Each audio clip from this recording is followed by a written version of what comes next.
Hey, good morning. This is Saturday Morning with George and Phil. 22 minutes to help you become the best version of yourself. Whether you found yourself out of shape, struggling in a dead end job, or if you're in job transition, we're your hosts, George Murray and Lenny Newman, pinch hitting for Phil while he's out. Uh, we want to help you move from where you are today to where you want to be tomorrow. We're glad you could join us early this morning on a Saturday. And of course, we encourage questions and we'll try to answer them. Just pop them into the chat and we'll do our best to answer them as we can. Hey, George, how are you this fine Saturday morning? Hey, good morning, Letty. Hey, before we get started, I just want to tell everybody we are streaming live from Facebook Live, YouTube Live, and LinkedIn Live. And if you're watching this on a pre-record from YouTube, just hit the subscribe button and you'll get notifications on our next show that's coming up on May 7th.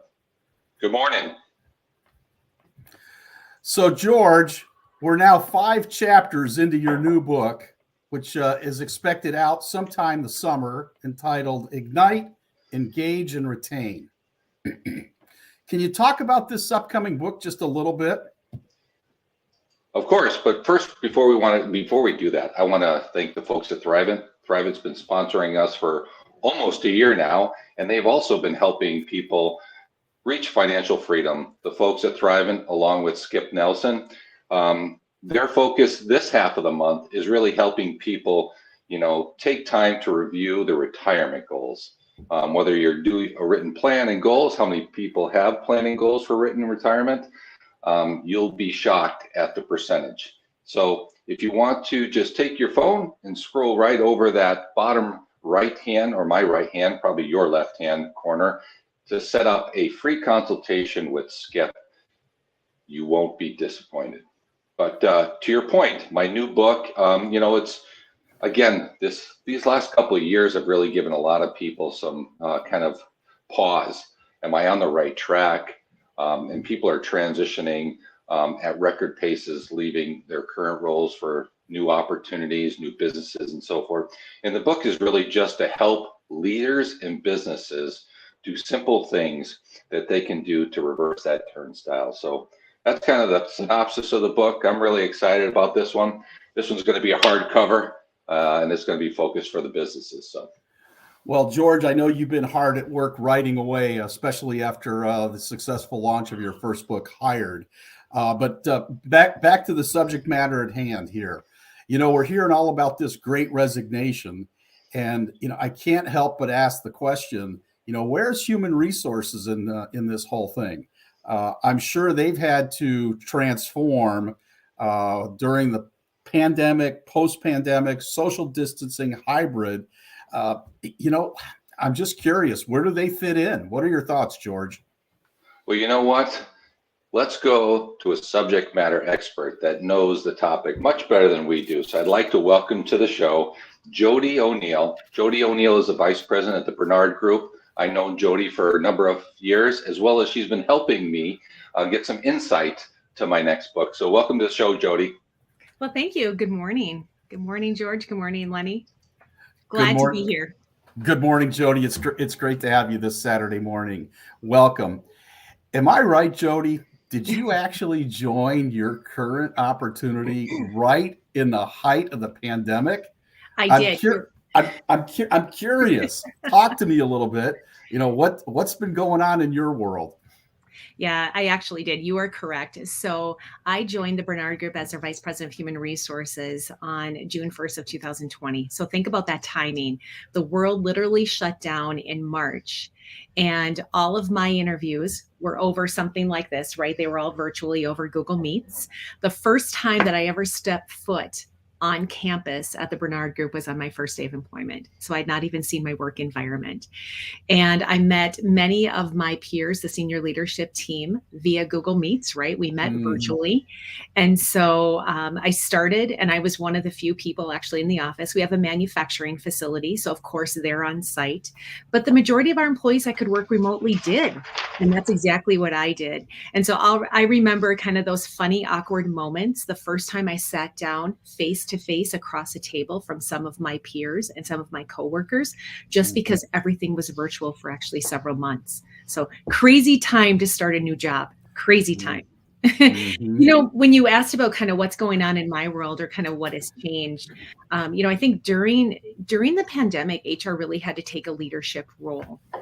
And so when you think about kind of the question was, where is human resources? Our function was responsible for guiding our business.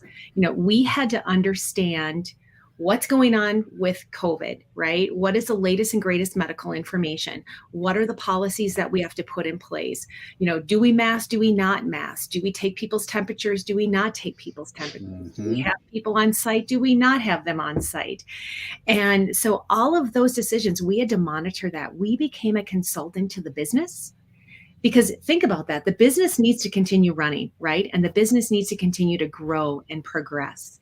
And so we were there to support the business, to guide our business leaders on what we had to do to keep our employees safe, yet support our business goals and objectives.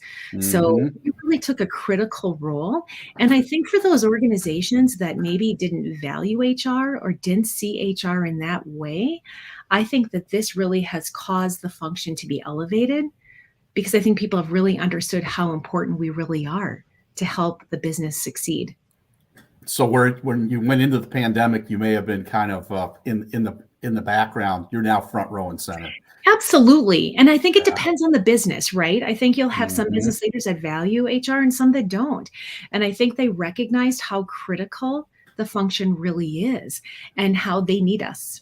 So yeah, it was a lot of work. It was crazy times. And then you had this up and down. I mean, the pandemic, here we are now talking about the endemic, right? And then last night I heard on the news, cases are continuing to rise again. So we have to continue to navigate that and support our business and their goals and objectives while keeping our employees safe.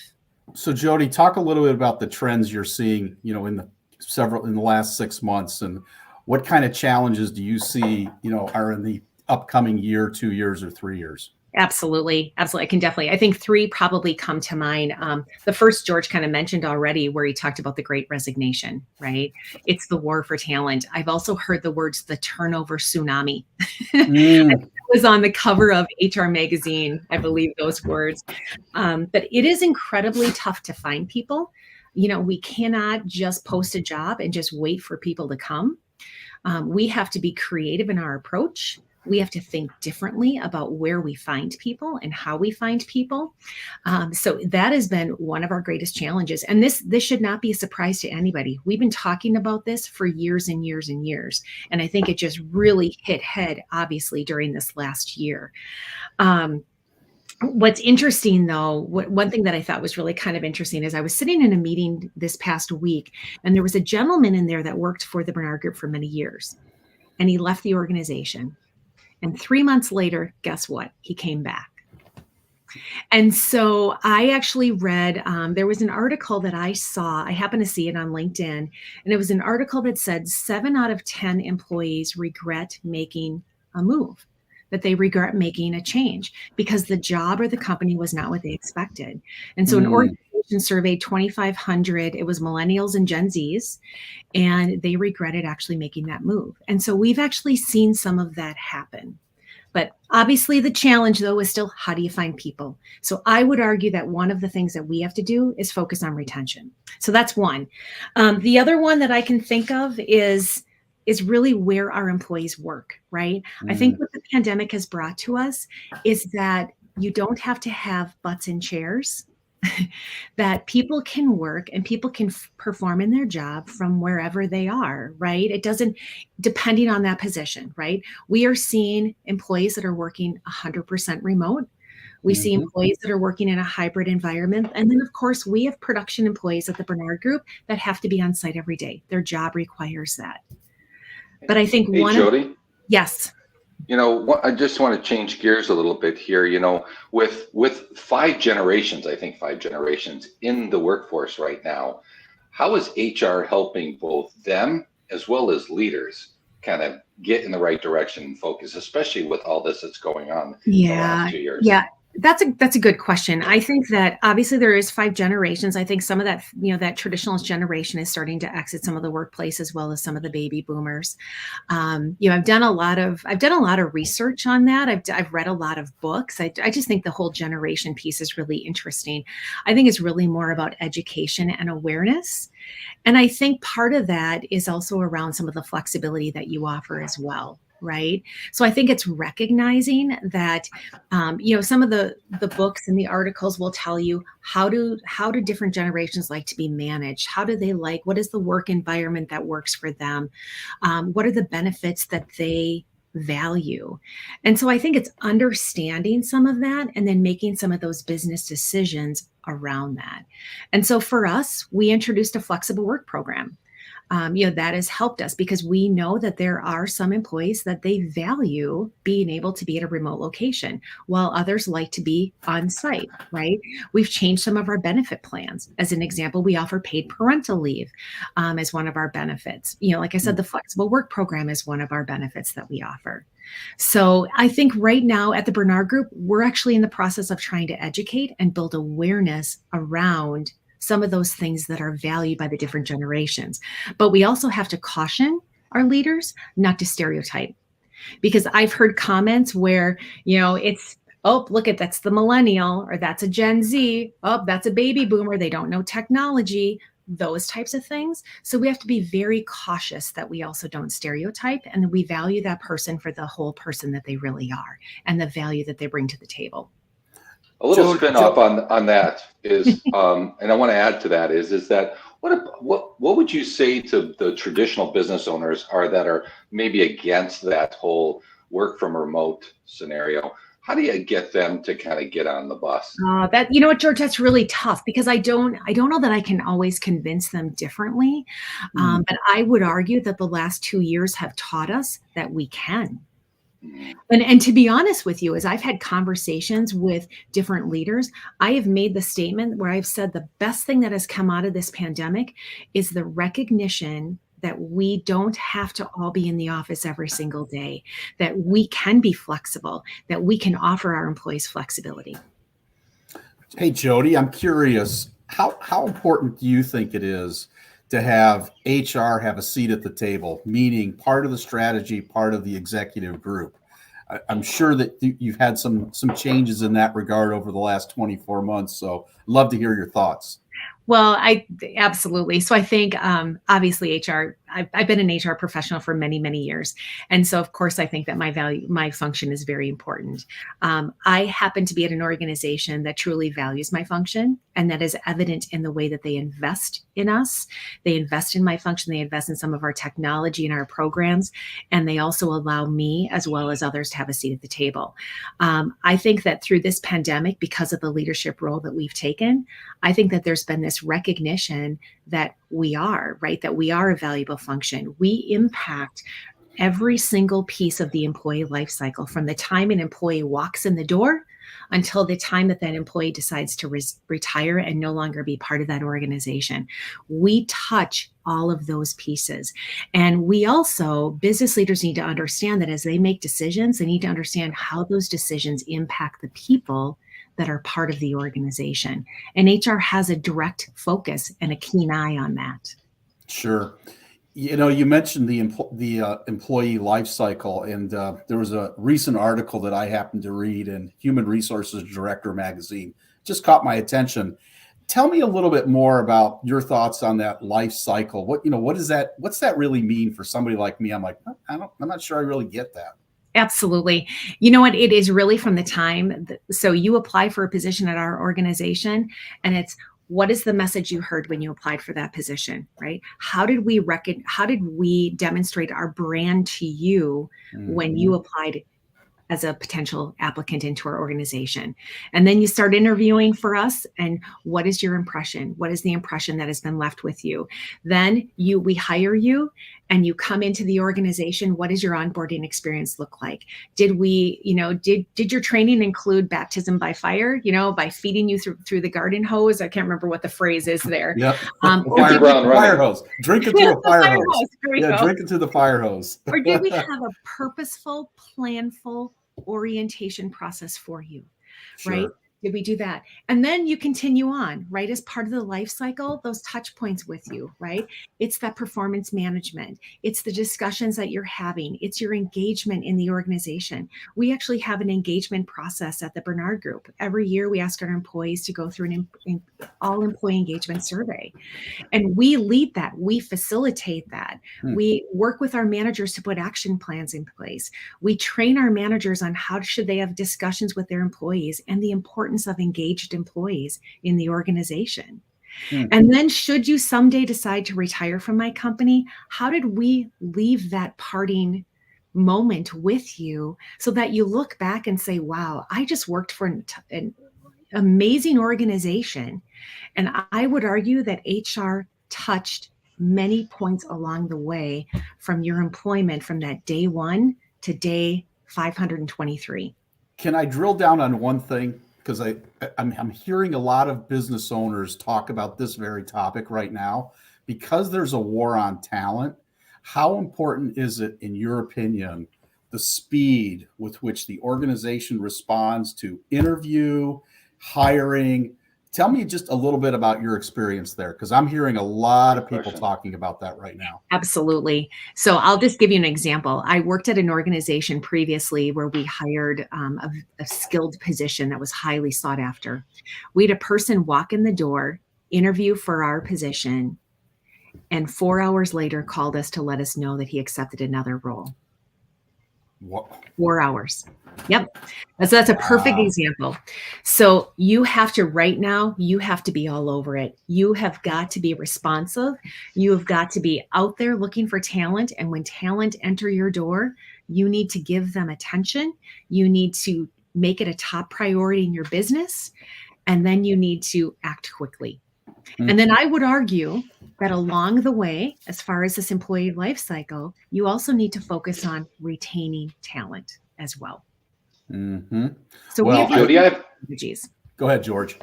Yeah, I have a question. Gone are the days, I think, is that what's your 5-year plan, right, for employees? Because of the fact that we're living in such a short attention span society.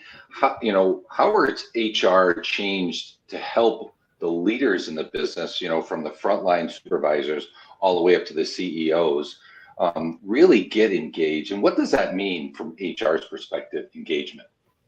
You know what? I think that, I would argue we have to have all employees engaged, right? So that's part of our focus with our employee engagement survey. And so I think that do we understand where we want to go, right? Do we know what our strategies are? Do we know what those goals and actions are that impact that? And we need to ensure that employees have line of sight to that as well. And then it's about communication. We communicate to our employees every single month. We're 100% employee owned. So we treat our employees as owners and we talk to them as owners. We share financial information. We gather feedback through our survey. And like I said, we have action plans as well, and we take action. We right now have heard a lot from our employees about career development and learning and development. So we actually are creating career pathing at my organization, and we just introduced our TBG Academy. And our academy is focused on our leaders. How do we make them better leaders? They're focused on our owners. What do we do for our owners, right? And then we also have a well-being academy that's focused on the entire employee. And then we've given our employees access to LinkedIn Learning, 9,000 courses.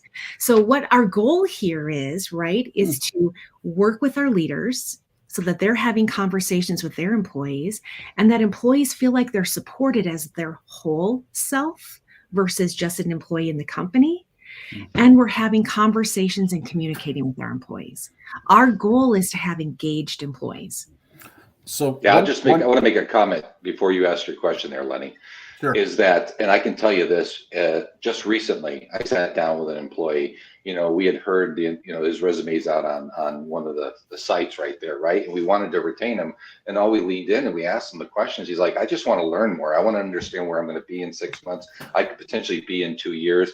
And that's where I'm finding that leaders are really falling short, is they're not being that coach, mentor, and developer. That's right. Says, hey, I've been there. Here's how I can help you get there. George, we require we require only 4 conversations, but we have what we call a Q1, Q2, 3, and 4 engagement discussion.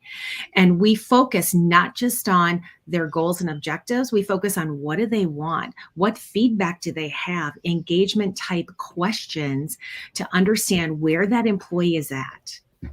And we require that out of our business leaders. And I hate to say that 4 times a year, which doesn't sound like a lot. We encourage obviously more conversations, but these are 4 formal conversations that take place every year with employees. Wow.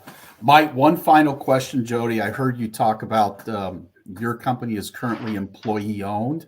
Yes. Can you just make a couple of comments on how that helps you and attract and retain employees? Just a couple thoughts. Absolutely. So we are 100% employee owned since 2013. When we asked our employees what they like most about our organization, we heard words like ownership, collaboration, teamwork, my coworkers. It has created this culture, this amazing culture of we are in this together. And so employees know that the harder they work, the better our organization is going to do. And the more they contribute and make good, solid business decisions, it is going to come back to them through their shares, right? And so we have this amazing culture. And so we try to really display that externally as well, to say, come be part of an organization where we are in this together, and you truly will profit from the success of that business. Well, it's amazing. Thank you very much for sharing that. I think that might be a future show. We should do a show on ESOPs. But Jody, I want to say thank you on behalf of George and me for stopping by. It was great to hear your thoughts on HR, and I'm really thrilled to hear that you feel like you have a seat at the table and you're making positive contributions. Feel very fortunate. It was nice. Jody, thank you very much. Take care. Thanks for joining us. Take care. Bye-bye. Oh, George, awesome. Yeah. Always gets better each and every show, right? Awesome. And it's because of special guests, right? Look, it's not because of you and me. Come on, let's face it. No, absolutely. As I like to say, I think about you and me. I think, you're Beauty and I'm the Beast. Beauty and the Beast. I highly doubt that, but I do want to thank Jody. As I told people, I've known Jody for over 5 years. So if you guys need a little bit more in-depth question and answers, Jody would definitely be open, and you can reach out on LinkedIn or through her email. What are we doing next? Next show, May 7th. We're off for a few weeks just because of the timing of the months. We're going to be continuing on with the 6th of our 12-part series based on your new book, George, that's due out. Ignite, Engage, Retain. Easy for me to say. And the subject is, does your culture align with your priorities? I'm sure that'll be another great show. And I'm guessing we're going to have somebody that we can bring onto the show who will be a whole heck of a lot not more knowledgeable than you and me, George. Absolutely.